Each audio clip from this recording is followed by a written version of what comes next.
신바람 사연 아파트. 오늘의 사연 시작하겠습니다. 안녕하세요. 저는 31살이고 이제 돌진한 딸아이의 엄마입니다. 결혼한 지는 벌써 3년이나 되었어요. 제가 어렸을 때 어머니가 암으로 일찍 돌아가셨고 외할머니께서 원래는 어머니께 주시려고 했던 건물을 작년 봄에 저에게 주셨습니다. 외할머니가 젊으실 적에 할아버지와 서울로 올라오셔서 수유리에서 음식점 하시며 돈을 꽤 버셨어요. 저한테 주신 건물 말고도 부동산 자산이 좀 되었는데 다른 친척분들한테도 이것저것 다 나눠주셨어요. 어머니가 일찍 돌아가시긴 했지만 아버지한테 큰 사랑받으면서 자라왔습니다. 어머니 아픈 동안 아버지가 워낙에 잘하시는 모습을 봐왔기 때문에 할머니도 어머니가 돌아가시고 나서도 저희에 대한 지원을 아끼지 않으셨어요. 그래서 또래 친구들보다 용돈도 많이 받고 아버지뿐만 아니라 다른 친척들에게서도 사랑받으며 커왔습니다. 아버지는 할머니의 지원으로 사업을 하고 계시고 그래도 사업이 꽤나 되는 편이라서 생활에 전혀 어려움 없이 지내십니다. 아버지 혼자인 게 자꾸 마음에 걸려서 결혼할 때 신혼집을 아버지 집 근처에 얻었어요.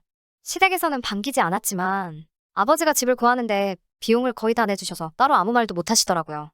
남편도 저랑 별다른 문제 없이 잘 지내왔는데 얼마 전 시어머니와 저의 사소한 다툼을 이유로 저에게는 요즘 살살 맞고 말도 안 되는 이유로 저를 화나게 하네요. 시어머니와 다툰 이유도 어이가 없습니다.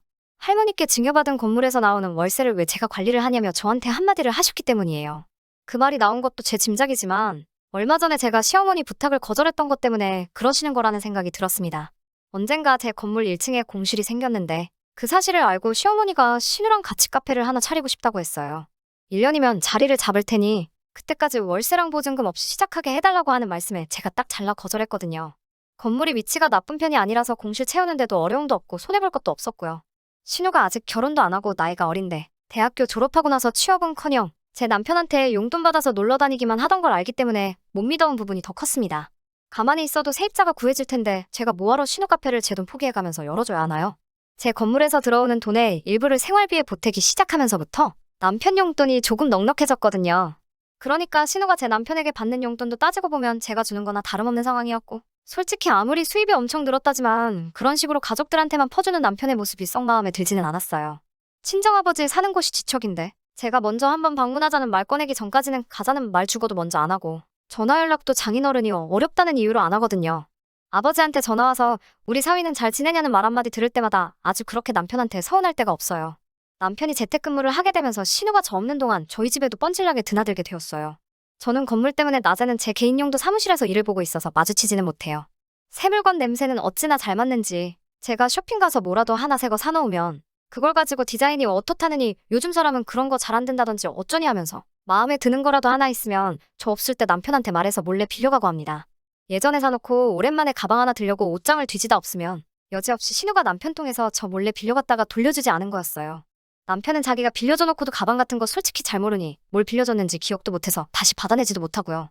아무튼 저랑 이렇게 잘 맞지도 않는 데다가 스스로 돈 한 푼 벌어본 적 없이 놀러만 다니는 신우의 어디를 봐서 제가 월세 포기해가며 카페를 열어주겠어요? 시어머니께서는 저보고 가족끼리 도와야 하는 것 아니냐며 저보고 매정하다고 쓴소리를 하셨지만 그래도 저는 절대 그 마음 바꿀 생각이 없습니다. 그런데 그 일을 마음에 담아두셨는지 그 길로 집으로 돌아가시지 않고 남편 혼자 있는 집으로 찾아가셔서 저보고 싸가지 없고 돈 좀 생겼다고 이제 시엄만 무시한다며 남편한테 한풀이를 하셨나 봅니다. 그걸로 모자라서 친정아버지 집까지 가셔가지고는 딸 교육 그렇게 하는 거 아니라고 아주 어른 보기를 우습게 본다는 식으로 한마디 하셨다네요. 아버지가 무슨 상황인가 저에게 전화를 걸어 물어보셨는데 그 사실을 듣고 시어머니한테 전화해서 한마디 따지려고 했더니 남편이 제 전화기를 잡아 뺏어버리더라고요. 남편은 막무가내인 시어머니를 탓하기보다는 저에게 성질을 냈어요.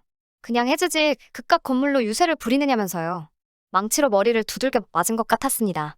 다른 사람도 아니고 내 남편이 저한테 그런 말을 할 거라고는 상상도 못했으니까요.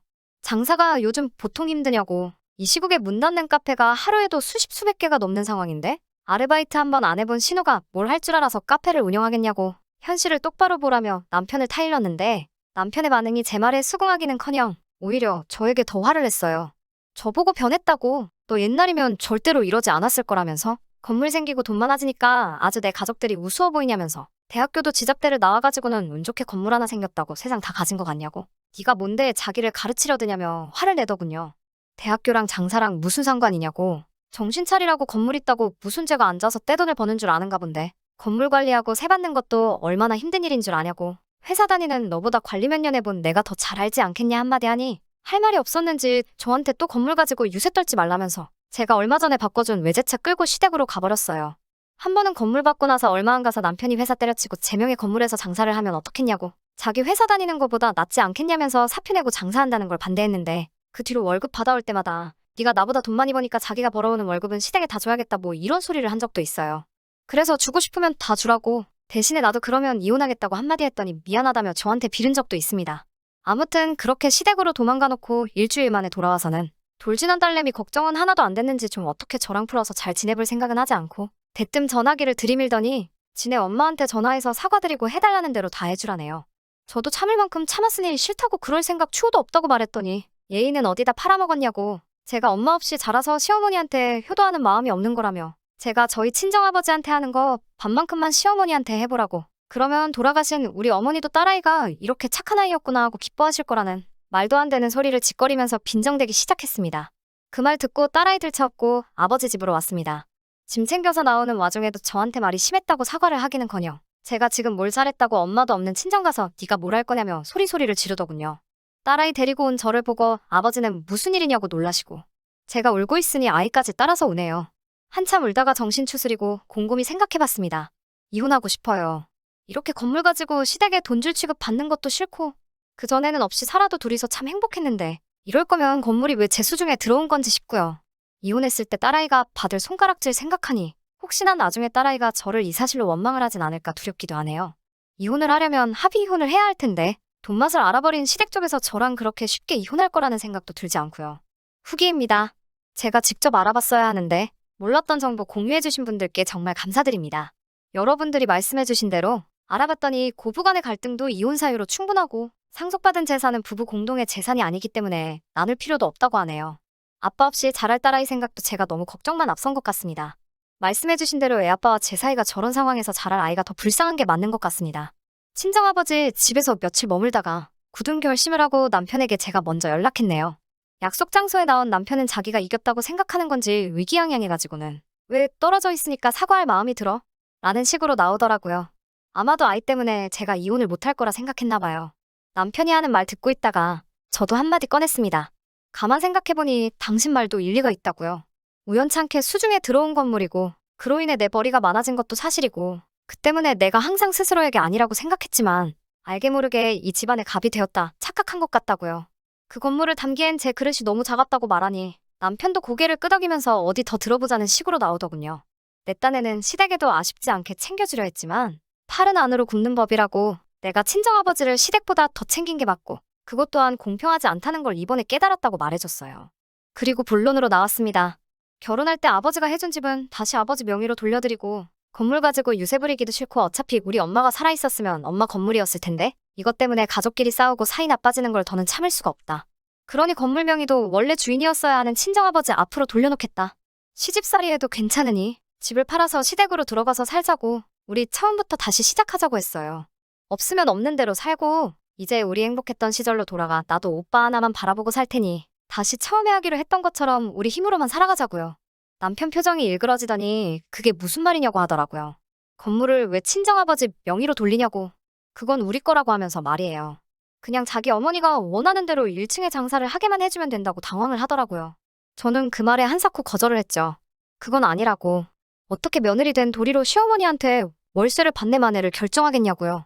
건물은 원래부터 내 것이 아니라 돌아가신 어머니 것이라고 하지 않았냐. 아버지한테 가는 게 진정한 주인 찾아주는 거고 우리도 건물 없이 살 때 둘이서 뭐든지 할 수 있을 것만 같던 행복했던 그 시절로 돌아가는 거라고. 건물이 내 명의로 있는 한 나도 사람인지라 아무리 노력해도 계속 갑의 입장으로 살아갈 거고 이런 식의 일이 또 생길 게 뻔한데 그러고 싶지는 않다고 했어요.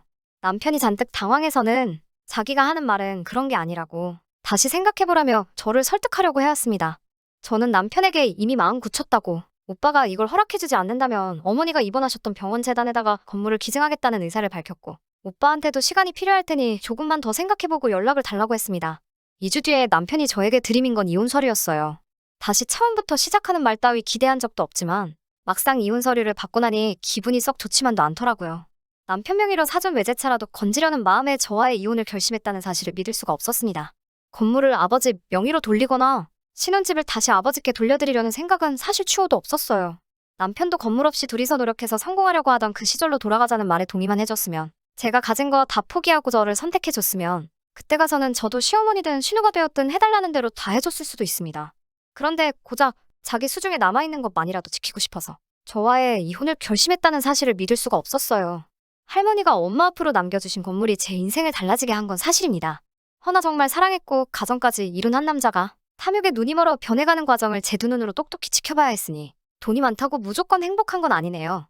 그래도 엄마가 제게 남겨준 유일한 유산이라고 할 수 있는 걸 지켜내게 되었으니 이혼이라는 결정에 한 점 후회는 없습니다.